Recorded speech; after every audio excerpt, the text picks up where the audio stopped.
हाँ जी students, next हमारा topic start होता है यहाँ पे केमिकल बॉन्डिंग। केमिकल बॉन्डिंग बहुत इंपॉर्टेंट टॉपिक है, इसके क्वेश्चंस भी बहुत ज़्यादा आए हुए हैं। ठीक है, कि जो स्ट्रॉन्गेस्ट बॉन्ड कौन सा है, वीकेस्ट बॉन्ड कौन सा है, बॉन्ड एनर्जी कितनी रहती है, जूल्स में कितनी है, किलो कैलोरीज में कितनी है। ठीक है, ये मैं आपको बहुत बेसिक सी चीज़ें बता रही हूँ इसमें कि बॉन्ड एनर्जी हमारी क्या होती है, किस पे डिपेंड करती है, बॉन्ड एनर्जी कितनी है और बॉन्ड एनर्जी होती क्या है, इसके रिगार्डिंग स्टेटमेंट्स भी पूछी गई हैं। ठीक है, बॉन्ड स्ट्रेंथ क्या है, फिर आगे इनके जो फोर्सेस होते हैं उनसे रिलेटेड जो क्वेश्चन आएंगे मैं आपको साथ साथ भी बताती जाऊंगी। एक स्पेशल वीडियो जो ये लेक्चर्स होंगे इनके बाद लास्ट में मैं क्या करूँगी, एक वीडियो दूंगी, उसमें होगा कि जितने प्रीवियस ईयर क्वेश्चंस जो CSIR नेट में अकॉर्डिंग टू टॉपिक वाइज दिए गए हैं, ठीक है, उसको विद द कंक्लूजन। अब इसमें हम पढ़ते हैं कि पहले आते हैं हमारे पास स्ट्रॉन्ग। ठीक है, जो स्ट्रॉन्ग बॉन्ड कौन से होते हैं, वीक बॉन्ड कौन से होते हैं। ठीक है, स्ट्रॉन्गेस्ट में हमारे पास आता है फर्स्ट कोवलेंट, नेक्स्ट होता है आयनिक, नेक्स्ट होता है मेटेलिक। अब कोवलेंट जो होता है, कोवलेंट बॉन्ड स्ट्रॉन्गेस्ट बॉन्ड होता है। ठीक है, इसकी जो बॉन्ड हमारी एनर्जी रहती है, ठीक है, वो कितनी होती है किलो कैलोरीज में 80, आयनिक की 40, मेटेलिक की 40। बहुत इंपॉर्टेंट है, इसको आपको लर्न करना पड़ेगा, ये आप लर्न कर लेना एक दो बार, ठीक है, पढ़ के अच्छे से। नेक्स्ट जो वीक वाले आते हैं हमारे पास हाइड्रोफोबिक, हाइड्रोजन और वंडरवाल। इसमें जो होता है हमारा स्ट्रॉन्गेस्ट हाइड्रोजन होता है। ठीक है, इन सब में हाइड्रोजन रहता है वीक वालों में। और फिर होता है डाइपोल डाइपोल इंटरेक्शन, और इसमें ही क्या होता है लंडन डिस्पर्जन फोर्सेस भी इसके अंदर ही आ जाता है हमारा, जब हम आगे स्टडी करेंगे। ठीक है, जो टाइप्स होते हैं हमारे किसके, वंडरवाल फोर्सेस के, उसके बारे में डायरेक्ट क्वेश्चन आया हुआ है। और जो इक्वेशन हमारी होती है वो भी आगे मैं करवाऊँगी आपको। जैसे कि हमारे पास जो एनर्जी ये किस में है, किलो कैलोरी पर मोल में है।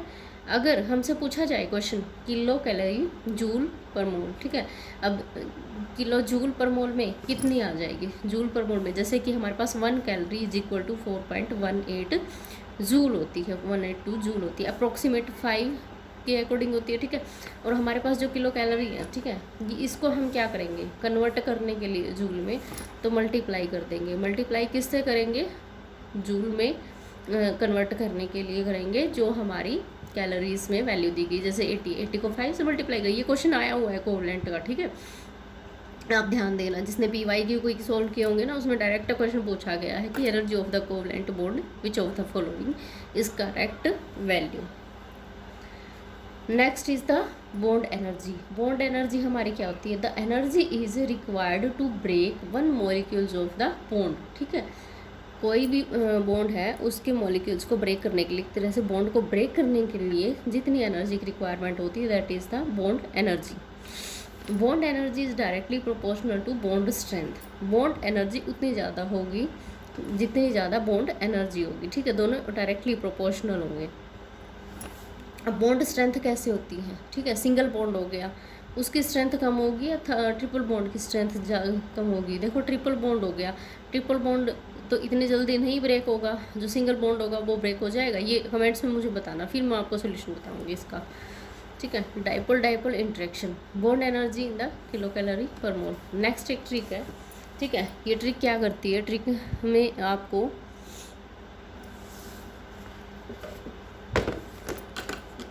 ठीक है, ये ट्रिक है, इसमें क्या करना है कि जो ये हमारे बॉन्ड हैं, स्ट्रॉन्गेस्ट बॉन्ड है, वीकेस्ट बॉन्ड है, इनको हम कैसे लर्न कर सकते हैं एक सीक्वेंस में। ठीक है, जैसे कि चुन्नू बोला आई एम हर हर महादेव।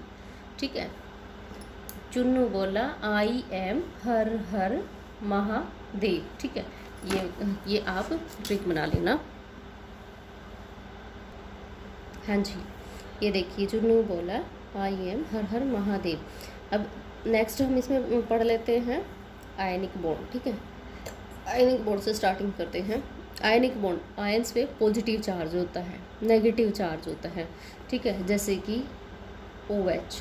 ठीक है, O पे हमारा क्या होता है, नेगेटिव, पार्शियल नेगेटिव चार्ज होता है। H पे क्या होता है, पार्शियल पॉजिटिव चार्ज होता है। ठीक है, ये क्या कंटेन करता है, electrostatic properties, because positive negative, positive negative क्या करेंगे, अट्रैक्ट करेंगे, ये क्या करेंगे, अट्रैक्ट करेंगे, फोर्स ऑफ अट्रैक्शन। अगर हमारे पास क्या होता है दोनों का, अगर पॉजिटिव सॉरी H का के पास क्या है पार्शियल पॉजिटिव, H के पास क्या है पार्शियल पॉजिटिव चार्ज है, ठीक है। तो ये दोनों क्या करेंगे, अट्रैक्ट करेंगे, रिपेल करेंगे, रिपल्शन करेंगे, ठीक है। फोर्स ऑफ रिपल्शन रहेगा, फोर्स ऑफ रिपल्शन। ये दोनों कंसेप्ट कहाँ पे आए थे हमारे पास, 12th क्लास में आए थे, जब हमने फोर्स ऑफ इलेक्ट्रोस्टैटिक्स प्रॉपर्टीज़ पढ़ी थी, ठीक है।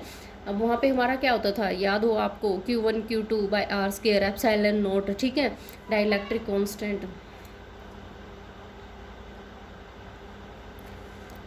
आयनिक बॉन्ड जो होता है उसके पास इलेक्ट्रोस्टैटिक प्रॉपर्टीज़ होती हैं, आयनिक इंट्रैक्शंस होते हैं। किसको बोलते हैं ionic interaction, force of attraction, force of repulsion between charged groups. Charge group कौन से हैं हमारे, ये रहे charge group. It help in the shape of biomolecular structure, help in the shape of biomolecular structure in the formation of salt bridges. जैसे मैंने आपको बताया था कि सॉल्ट ब्रीजेज बायोलॉजिकल सिस्टम में यूज़ होते हैं। बायोलॉजिकल सिस्टम में सॉल्ट ब्रीजेज कहाँ पे यूज़ होते हैं, सिग्नलिंग में भी यूज़ होते हैं सॉल्ट ब्रीजेज। बहुत सारी ऐसे आगे बायोलॉजिकल सिस्टम आएंगे जब मैं बताऊंगी आपको कंसेप्ट में, ठीक है, कि हम कहाँ पे हमारे सॉल्ट ब्रीज यूज़ हो रहे हैं। जो बायोमोलिकुलर स्ट्रक्चर क्या होती हैं, पेप्टाइड्स की, ठीक है, carbohydrate, lipid, protein, nucleic acid, उनकी जो फॉर्मेशन होती है स्ट्रक्चर्स की, वहाँ पे हमारे क्या यूज़ होते हैं, ठीक है, ये आयनिक बॉन्ड्स और ये सब यूज़ होते हैं हमारे चार्ज पार्टिकल्स सॉल्ट ब्रीजेस। अब देखिए यहाँ पे भी वही एग्जांपल है कि जो नंबर ऑफ इलेक्ट्रॉन्स हैं वो शेयर होंगे, वो शेयर भी होते हैं। और क्या है, एन के पास क्या है, पॉजिटिव चार्ज है, और क्लोराइड के, सोडियम के पास क्या है, पॉजिटिव, और क्लोराइड के पास क्या है, नेगेटिव चार्ज होता है, ठीक है। तो ये क्या करते हैं, बॉन्ड बना लेते हैं, ठीक है। अब बॉन्ड बनाते हैं तो Na पॉजिटिव, Cl नेगेटिव। अब यहाँ पे क्वेश्चन क्या आता है हमारा, यहाँ पे हमारा इंपॉर्टेंट क्वेश्चन ये होता है कि जो सोडियम क्लोराइड होता है वो क्रिस्टलाइन सोडियम क्या की दो फॉर्म्स होती है, सोल्यूबल और क्रिस्टल होती हैं, ठीक है। अब यहाँ पे इंपॉर्टेंट क्वेश्चन ये है हमारा कि जो in crystalline form one atom of sodium binds with 6 chlorides, ठीक है। अब सॉल्ट ब्रीजेस किस में होता है, बायोलॉजिकल सिस्टम में होता है हमारा। The energy works on nucleic acid देखो यहाँ पे बहुत इंपॉर्टेंट सा एक नोट बताती हूँ मैं आपको कि जो एंजाइम्स होते हैं वर्क ऑन न्यूक्लिक एसिड्स पे जितने एंजाइम्स काम करते हैं वो क्या यूज़ करते हैं, एक डाईवैलेंट कैटायन को यूज़ करते हैं, डाईवैलेंट कैटायन को यूज़ करते हैं एज ए कोफैक्टर यूज़ करेंगे, ठीक है। अब इसका रीज़न क्या होता है कि जो डीएनए पॉलीमरेज हमारा होता है उसकी जो बैकबोन होती है ना वो हमेशा नेगेटिव चार्ज कंटेन करती हैं, नेगेटिव चार्ज को कंटेन करेगी। और जो हमारे पास एंजाइम्स होते हैं उनके पास क्या होता है, पॉजिटिव चार्ज होता है। और जब नेगेटिव और पॉजिटिव मिलते हैं तो क्या बनाते हैं, फोर्स ऑफ अट्रैक्शन होता है, आयंस की फॉर्मेशन होती है। आयंस क्या करेंगे, सॉल्ट ब्रीज की फॉर्मेशन करेंगे, और वो किस में काम आते हैं, मेन ट्रांसपोर्टेशन में काम आते हैं, ठीक है। नेक्स्ट हमारे पास आता है आयनिक, कर लिया हमने। अब हमारे पास आता है मेटालिक। अब मेटालिक में हमारे पास क्या है, मेटल प्लस आयनिक बॉन्ड, ठीक है। इसको कहते हैं also known as coordinated bond और डायरेक्शनल बॉन्ड, ठीक है। Directional because it work in the direction. It is covalent plus ionic bond. It is क्या होता है, ये covalent plus ionic bond in which both electrons come from same atom. इसमें क्या होता है कि जो इलेक्ट्रॉन्स होते हैं वो सेम एटम के ही होते हैं।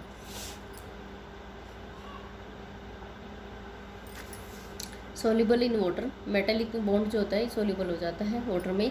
ए metallic bond is the sharing of many detached electrons between many positive ions, ठीक है। मेटालिक बॉन्ड जो होता है metallic bond is the sharing of many detached, एक अटैच होते हैं जो डिटैच्ड मतलब कि लूज वाले होते हैं। लूज को हम क्या बोलते हैं, डिलोकेटेड इलेक्ट्रॉन्स होते हैं, ठीक है। डिलोकेटेड इलेक्ट्रॉन्स होते हैं जो पॉजिटिव चार्ज और उनके बीच में होते हैं, ठीक है, शेयरिंग होती है। Where the electrons act as a glue, यहाँ पे क्या करेंगे, जो इलेक्ट्रॉन्स हैं वो एक्ट एज ए मतलब ग्लू की तरह काम करेंगे। जो डिटैच्ड इलेक्ट्रॉन्स होते हैं वो उनके साथ कंबाइन होकर क्या करेंगे, जो शेयरिंग करेंगे और चार्ज पार्टिकल्स, और फिर एक क्रिएट करते हैं इन्वायरमेंट, ठीक है, ऑफ मेटेलिक बॉन्ड्स फॉर्मेशन का। Metal atoms have relatively low ionized energy, allowing them to lose electrons easily. The valence electrons of metal atoms are delocalized and form a sea of electrons like this, ठीक है। इसकी तरह, ठीक है। The metal cations are held together by the surrounding sea of delocalized electrons. अब delocalized electrons क्या होते हैं, जिनके पास खुद की एक लोकेशन नहीं होती। जैसे कि ये हमारे पास क्या है, पॉजिटिवली चार्ज पार्टिकल्स हो, पॉजिटिवली चार्ज क्या होते हैं, फिक्स लोकेशन होती है, लेकिन डिलोकलाइज्ड के पास फिक्स नहीं होती। अब ये जो एग्जाम्पल मैंने लिया है सोडियम का लिया है,